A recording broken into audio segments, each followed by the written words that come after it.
கோபுரம் டிவி நேயர்களுக்கு இனிய வணக்கம். இன்று பிறந்தநாள் காணும் மற்றும் மணநாள் காணும் அத்துணை சகோதர சகோதரிகளுக்கும் எங்களது இனிய வாழ்த்துக்கள். பாபாவின் ஆசிகளோடு பல்லாண்டு காலம் நீங்கள் எல்லா வளங்களும் செல்வங்களும் பெற்று நலமுடன் வாழ வாழ்த்துகிறோம். பாபா அழைக்கிறார். அவரின் பொன்மொழிகளை கேட்பதற்காக, நம் பிரச்சனைகளை தீர்த்து வைக்கும் அற்புதமான கூட்டு பிரார்த்தனை செய்வதற்காக, மேலும் மனம் ஒருநிலைப்படவும் மனம் அமைதி பெறவும் அற்புதமான தியானம் செய்யவும் பாபா அழைக்கிறார். பாபா நம் கரங்களை பிடித்து அழைத்துச் சென்று அற்புதம் நிகழ்த்தவிருக்கிறார். வாருங்கள், பாபாவின் பொன்மொழிகளை தரிசனம் செய்வோம். அன்பு குழந்தையே, உன் வாழ்க்கையில் என்ன நடந்ததோ அது நன்றாக நடந்தது. எது நடக்க இருக்கிறதோ அதுவும் நன்றாக நடக்கும். எது நடக்கப் போகின்றதோ அதுவும் நன்றாக நடக்கும் என்ற கீதாச்சாரத்தை நீ அறிவாய். அதைப் போலவே என் குழந்தையான நீ வாழும் வாழ்க்கை என்னும் யுத்த களத்தில் உனக்குண்டான உபதேசத்தை நான் கூறுகின்றேன். உன்னை முதுகில் குத்துபவர்களைக் கண்டு வேதனை கொள்ளாதே. போர்க்களத்தில் புறமுதுகை குத்துபவர்கள் வீரமானவர்கள் அல்ல. அவர்களின் கோழைத்தனம்தான் அவர்களை வீழ்த்தும். யாராக இருந்தாலும் அறம் என்பது ஒன்றே. அதற்கு பல்வேறு முகங்கள் இல்லை. ஒரே முகம்தான். அந்த முகத்தை உன்னிடம் பார்க்கின்றேன். உனது நேர்மை உன்னை வழிநடத்திச் செல்லும். உனக்கான அனைத்தும் விரைவில் கிடைக்கும். உன்னை விட்டு நான் ஒருபோதும் விலகுவதும் இல்லை. என்னை விட்டு உன்னை விலகிப் போகும்படி நான் செய்வதும் இல்லை.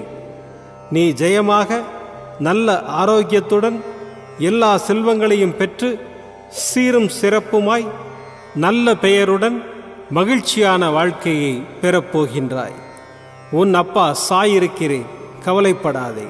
ஓம் சாய்ராம். பாபாவின் அற்புதமான பொன்மொழிகளை தரிசனம் செய்தோம். அடுத்த நிகழ்வு கூட்டு பிரார்த்தனை. நம் மனநலன் சார்ந்த பிரச்சனைகளுக்காகவும் உடல் நலன் சார்ந்த பிரச்சனைகளுக்காகவும் மற்றும் நம் அனைத்து விதமான பிரச்சனைகளுக்காகவும் சாய்நாதரிடம் கூட்டு பிரார்த்தனை செய்வோம். வாருங்கள், இந்த அற்புதமான கூட்டு பிரார்த்தனையை செய்வோம். பிரார்த்தனாஷ்டகம். 8 பிரார்த்தனைகள். சாந்தமான மனம் கொண்ட சாயிநாதரே, அறிவின் சிகரமே, அன்புள்ளம் கொண்டவரே, கருணை கடலே, உண்மையின் இருப்பிடமே, மாயை என்னும் இருளை அகற்றுபவரே, ஜாதி மத பேதங்களுக்கு அப்பாற்பட்டவரே, எங்களின் புரிந்து கொள்ளும் திறமைக்கு அப்பாற்பட்டவரே, அன்பின் இருப்பிடமே, ஷீரடி வாழ் இறைவனே, என்னை காப்பாற்றும், என்னை காப்பாற்றும். ஞான சூரியனே, ஞானத்தை வழங்குபவரே, பக்தர்களின் மனங்களில் உலவிடும் பரமஹம்சரே, அனைத்து நன்மைகளுக்கும் காரணமானவரே, தங்களை சரணடைந்தவரை காப்பவரே, படைக்கும் தொழில் புரியும் பிரம்மாவும் காக்கும் கடவுளான விஷ்ணுவும் நீங்களே. 3 உலகங்களையும் யுகங்கள் முடிவில் தன்னுள் ஐக்கியமாக்கிக் கொள்ளும் ருத்திரனும் தாங்களே. நீங்கள் இல்லாத இடம் இந்த பூமியில் ஏது? எல்லாம் அறிந்த இறைவன் நீங்கள். எங்கள் எல்லோரின் இதயங்களிலும் வசிப்பவரும் நீங்களே. எனது எல்லா குற்றங்களையும் மன்னிக்க வேண்டும் என்று வேண்டி கேட்டுக்கொள்ளுகின்றேன்.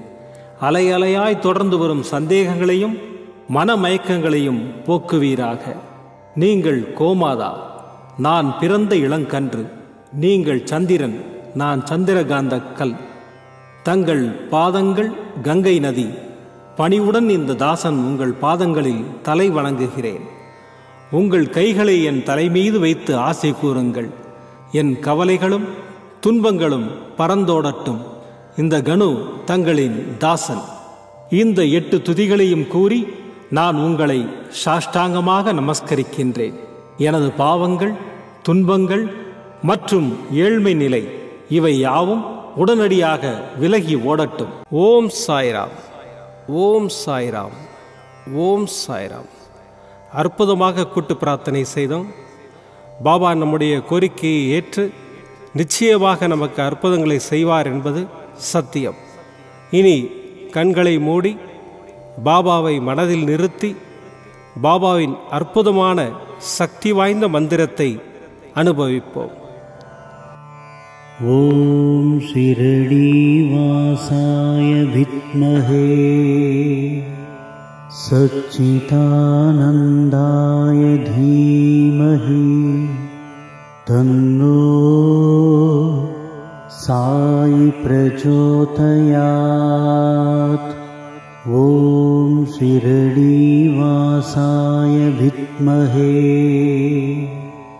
சச்சிதானந்தாய தீமஹி தன்னோ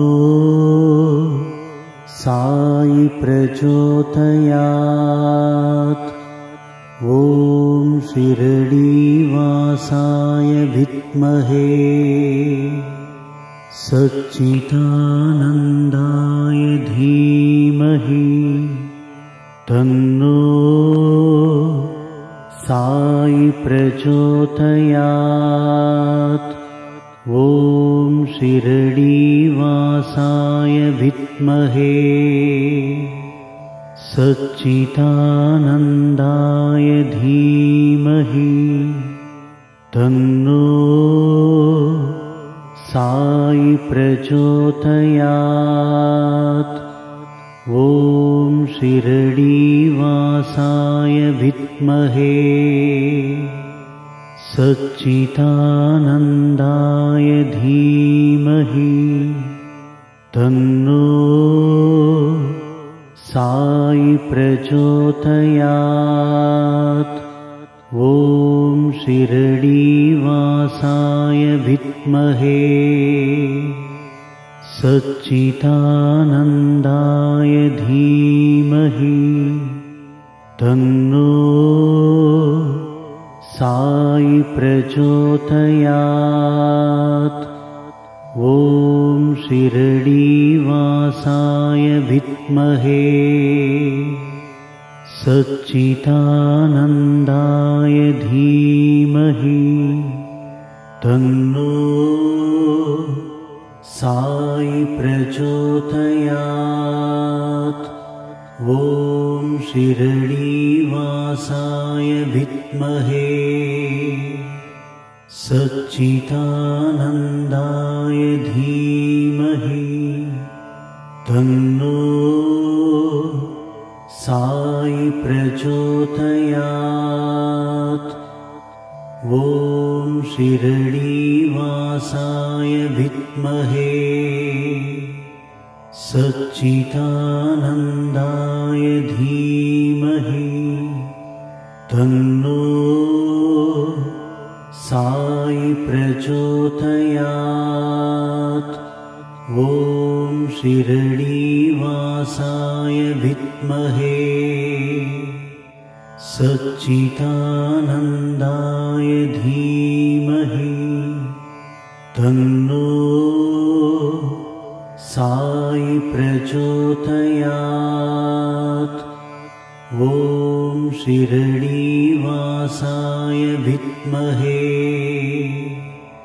சச்சிதானந்தாய தீமஹி தன்னோ சாயி பிரச்சோதயாத். ஓம் ஷிரடி வாசாய வித்மஹே சச்சிதானந்தாய தீமஹி தன்னோ சாயி பிரச்சோதயாத். ஓம் ஷிரடி வாசாய வித்மஹே சச்சிதானந்தாய தீமஹி தன்னோ சாயி பிரச்சோதயாத். ஓம் ஷிரடி வாசாய வித்மஹே சச்சிதானந்தாய தீமஹி தன்னோ சாயி பிரச்சோதயாத். ஓம் ஷிரடி வாசாய வித்மஹே सच्चिदानन्दाय धीमहि तन्नो साई प्रचोदयात्। ॐ शिरडीवासाय विद्महे सच्चिदानन्दाय धीमहि तन्नो साई प्रचोदयात्। ॐ शिरडीवासाय विद्महे सच्चिदानन्दाय धीमहि तन्नो साई प्रचोदयात्। ॐ शिरडीवासाय विद्महे सच्चिदानन्दाय धीमहि तन्नो साई प्रचोदयात्। ॐ शिरडीवासाय विद्महे सच्चिदानन्दाय धीमहि तन्नो साई प्रचोदयात्। ॐ शिरडीवासाय विद्महे सच्चिदानन्दाय धीमहि तन्नो साई प्रचोदयात्। ॐ शिरडीवासाय विद्महे सच्चिदानन्दाय धीमहि तन्नो साई प्रचोदयात्। ॐ शिरडीवासाय विद्महे सच्चिदानन्दाय धीमहि तन्नो साई प्रचोदयात्। ॐ शिरडीवासाय विद्महे सच्चिदानन्दाय धीमहि तन्नो साई प्रचोदयात्। ॐ शिरडीवासाय विद्महे सच्चिदानन्दाय धीमहि तन्नो साई प्रचोदयात्। ॐ शिरडीवासाय विद्महे सच्चिदानन्दाय धीमहि तन्नो साई प्रचोदयात्। ॐ शिरडीवासाय विद्महे सच्चिदानन्दाय धीमहि तन्नो साई प्रचोदयात्। ॐ शिरडीवासाय विद्महे सच्चिदानन्दाय धीमहि तन्नो साई प्रचोदयात्। ॐ शिरडीवासाय विद्महे सच्चिदानन्दाय धीमहि तन्नो साई प्रचोदयात्। ॐ शिरडीवासाय विद्महे सच्चिदानन्दाय धीमहि तन्नो साई प्रचोदयात्। ॐ शिरडीवासाय विद्महे सच्चिदानन्दाय धीमहि तन्नो साई प्रचोदयात्। ॐ शिरडीवासाय विद्महे सच्चिदानन्दाय धीमहि तन्नो साई प्रचोदयात्।